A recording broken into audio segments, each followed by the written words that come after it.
नर्मदे हर माऊली. नर्मदे हर.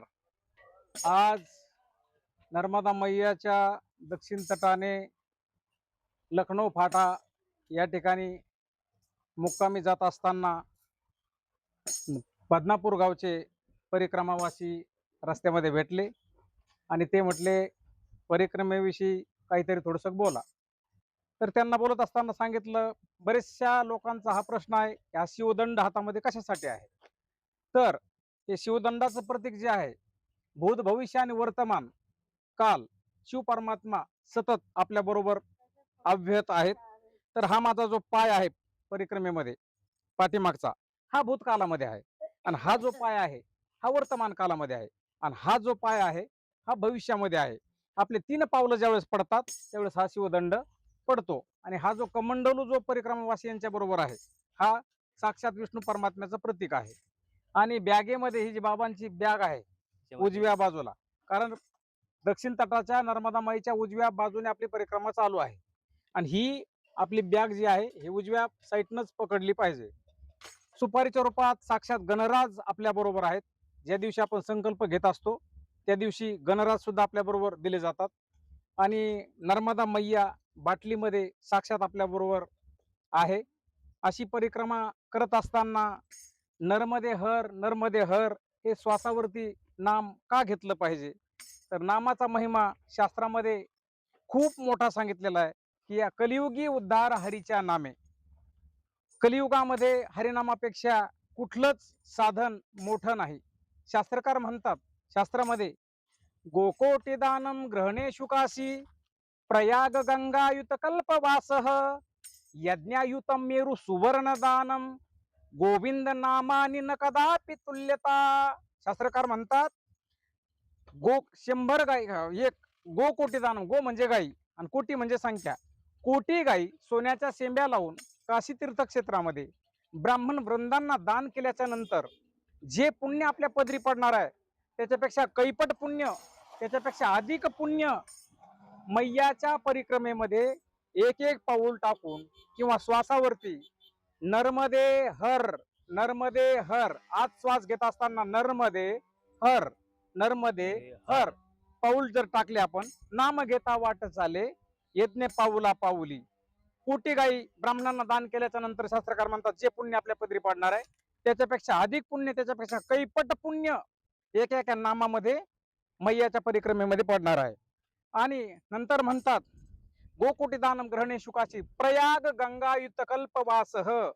प्रयागराज तीर्थक्षेत्रावरती 1 कोटी 1 कल्प वास्तव्य केल्याच्या नंतर जे पुण्य आपल्या पदरी पडणार आहे. आता 1 कल्प म्हणजे काय, तर कलियुगाचा आयुष्य आहे 4,32,000 वर्ष.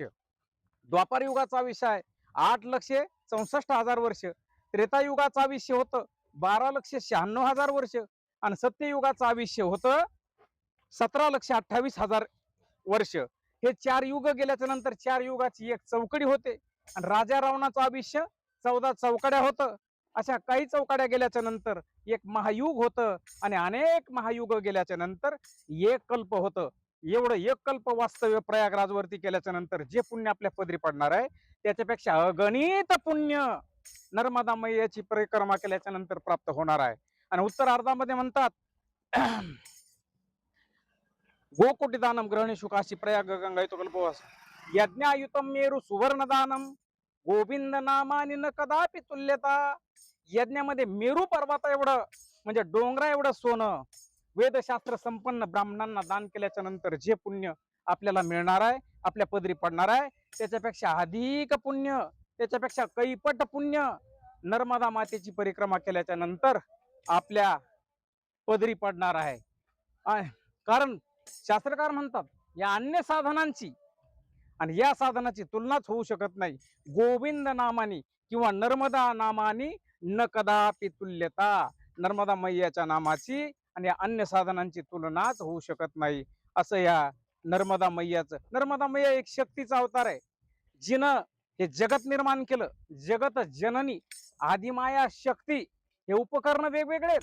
घरामध्ये आपल्या फॅन आहे, घरामध्ये आपल्या फ्रीज आहे, घरामध्ये शेगडी आहे, घरामध्ये आपल्या कूलर आहे, मिक्सर आहे. हे उपकरण वेगवेगळे आहेत गुरुजी. उपकरण वेगवेगळे आहेत. वेगवेगळे आहे. पण सगळ्यांना चालविण्याचं साधन काय? करंट. करंट आहे, त्यालाच आपण पॉवर म्हणतो, पॉवर. आहे की नाही? हा हा, पॉवर. आणि त्यालाच आपण शक्ती म्हणतो. शक्ती म्हणतो. बरोबर आहे का नाही? बरोबर आहे. शक्ती.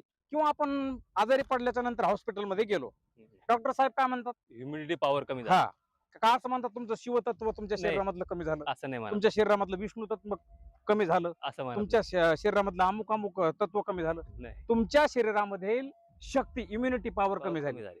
शक्ती म्हणजे काय? ही शक्तीचा अवतार. शक्तीचा आणि अवतार. ही जी दक्षिण तटाने वाहत आहे, ही हीच शक्ती. नर्मदा मैया अनेक अनंत अवतार घेशी भक्ताकारणे कनवाळू कृपाळू दिना लागी उद्धरणे. या आदिमाया शक्तीने अनेक रूपात अवतार घेतले आणि आपल्या भक्ताच्या संकटाला धावून आली. याच आदिमाया शक्ती नर्मदा मैयाची परिक्रमा करत असताना थोडासा आमचा संवाद झाला आणि या संवादामध्ये हा बोलण्याचा योग मला यांनी प्राप्त करून दिला. हे आमचे परिक्रमावासी शिंदे भाऊ आणि त्यांचे सहकारी यांची परिक्रमा उत्तर नर्मदा मैयानं सफल करवून घेवो अशी नर्मदा मैयाच्या चरणारविंदी नतमस्तक होऊन प्रार्थना करतो आणि माझ्या वाणीला याच ठिकाणी विराम करतो. नर्मदे खुश रहो जिंदगी भर. हर बाबाजी, खूप असा छान आम्हाला माहिती दिली बाबाजी. आणि मैयाच्या तीरावरती असे महान साधू संत भेटतायत. तुम्ही पण आम्हाला एक साधू भेटलात, तर आम्हाला खूप अशी माहिती, मोलाची माहिती आम्हाला दिली, त्याबद्दल तुमचे धन्यवाद बाबाजी. नर्मदे हर.